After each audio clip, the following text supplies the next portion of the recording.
is not just designed to shield the molten puddle like it is with self-shielded wire. That's why you have to use gas, because in a cord wire that's gas shielded, those core ingredients are devoted more towards mechanical properties, higher deposition rates, things of that nature. So because there's not much stuff in there to shield the weld, hence you need the gas shielding, just like you do with MIG. But what we're gonna do is we're gonna make a weld, pay attention to the amount of slag we have, the ease of slag removal, the amount of spatter, and also the amount of smoke that appears with each weld, all right? So the first one we're gonna do is the gas shielded weld, or 035 cord wire gas shielded. And this gas that we're using, typically with those wires, you can use either the regular CO2 or C25 in a 75 argon 25 CO2. And that's the one we're using in our demonstration, okay? So let me get this changed over and we'll make a weld and we'll start our comparison. Vous avez vu ce qu'il disait beaucoup de splatter, le fil autoprotégé, puis beaucoup de fumée.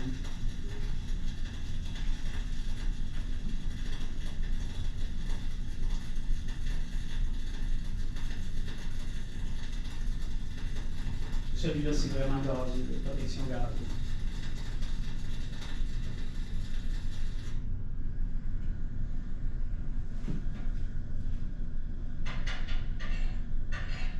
Voyez-vous le flux commencer à flotter sur le dessus? Ça veut dire que les paramètres étaient quand même bien.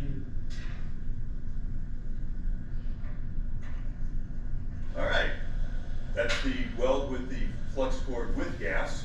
And now give me a few minutes, I'm gonna change the machine over and we're gonna do a weld with flux cord without gas.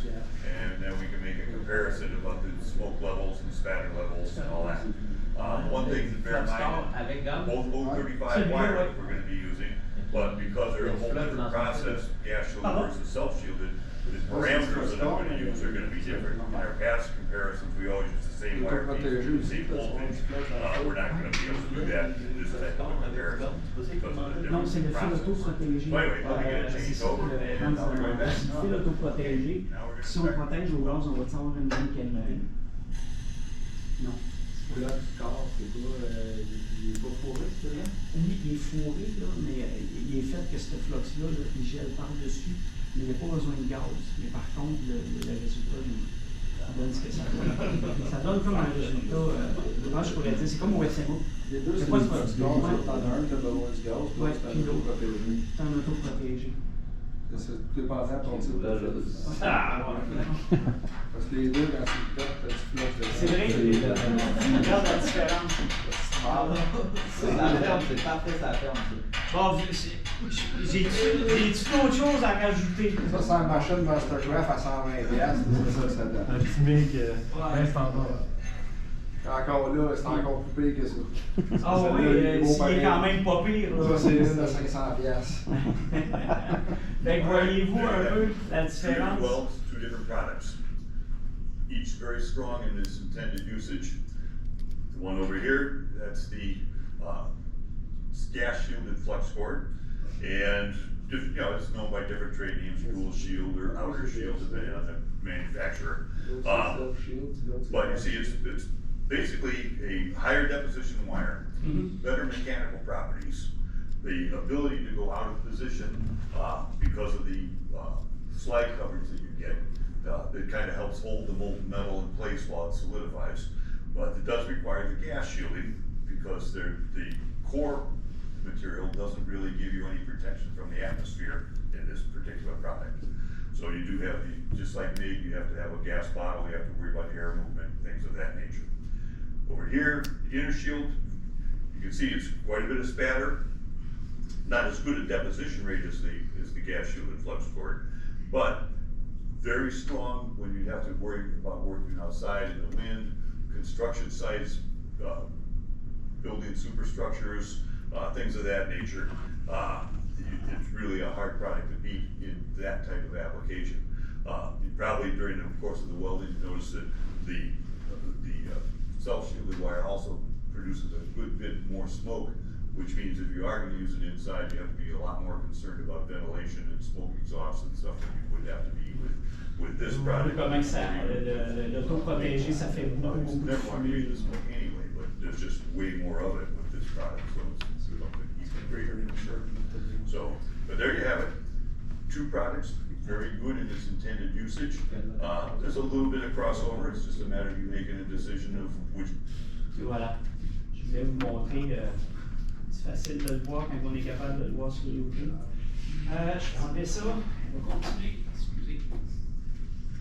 Ici comme ça. Puis on va ici. Et voilà. Le Metal Core, je m'attarderai pas hyper longtemps dessus, là, mais faites appel à des fils électrodes à centre de poudre de métallique. C'est un fil d'apport qui a de la poudre d'acier dans le flux. C'est un procédé qui dépose beaucoup de métal. Fait que c'est fait pour des hautes températures beaucoup. Malgré que le Metal Core en Europe, il y a quasiment plus de MIG en Europe.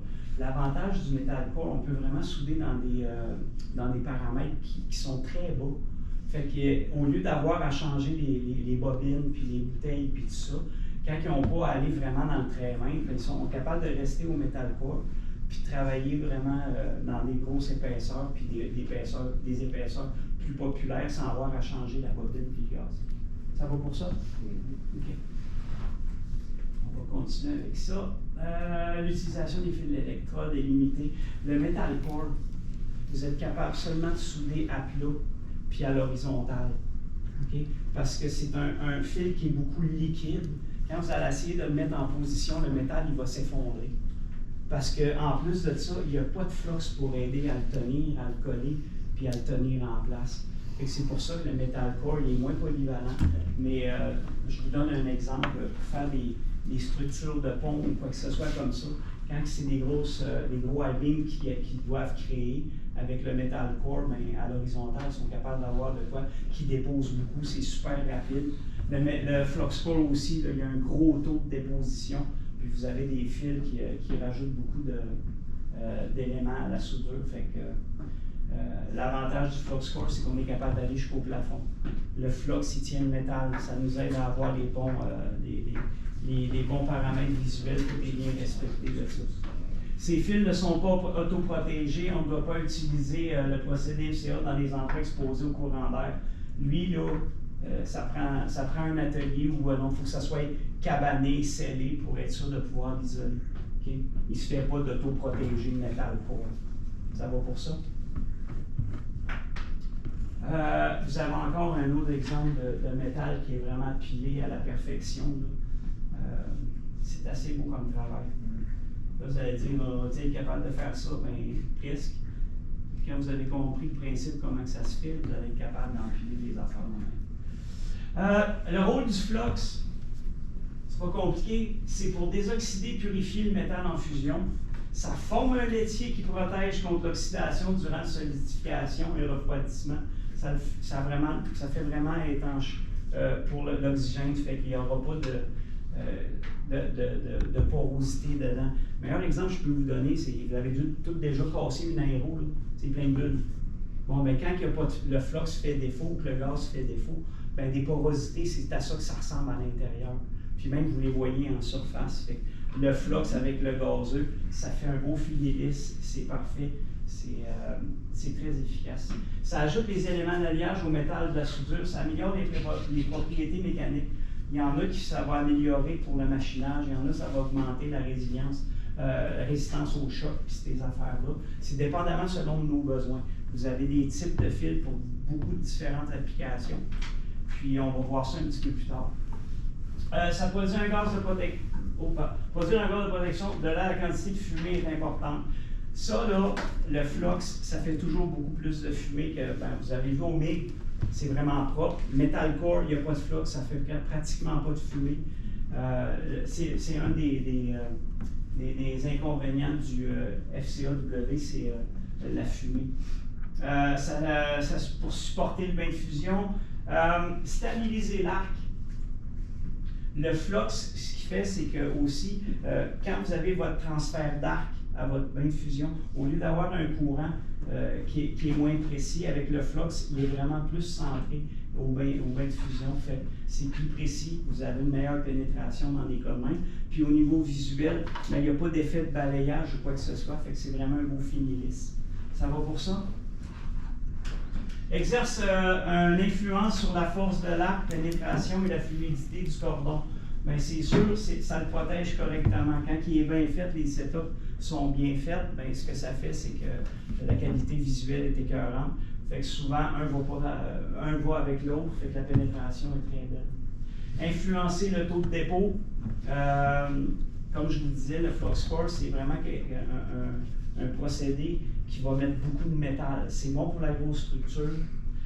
C'est bon pour faire du rechargement aussi. Quand on parle de rechargement, là, les pelles de tracteur puis ces affaires-là, des fois, au lieu de le changer, on va avec différents types de fils, mais on va vraiment remplir, on va faire des passes, on va redonner de l'épaisseur. Puis souvent, ce que ça fait, c'est que quand c'est rechargé avec un type de fil qui est fait pour ça, souvent, c'est plus dur que le métal de base. Fait que quand vous le rechargez, mais ça va toffer plus longtemps que le métal de base d'origine.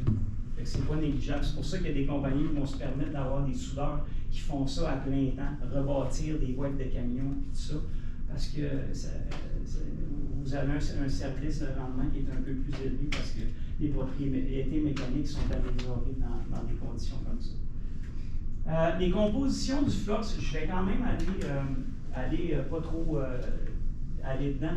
Vous avez des éléments d'aluminium, calcium, carbone, chrome, fer, manganèse.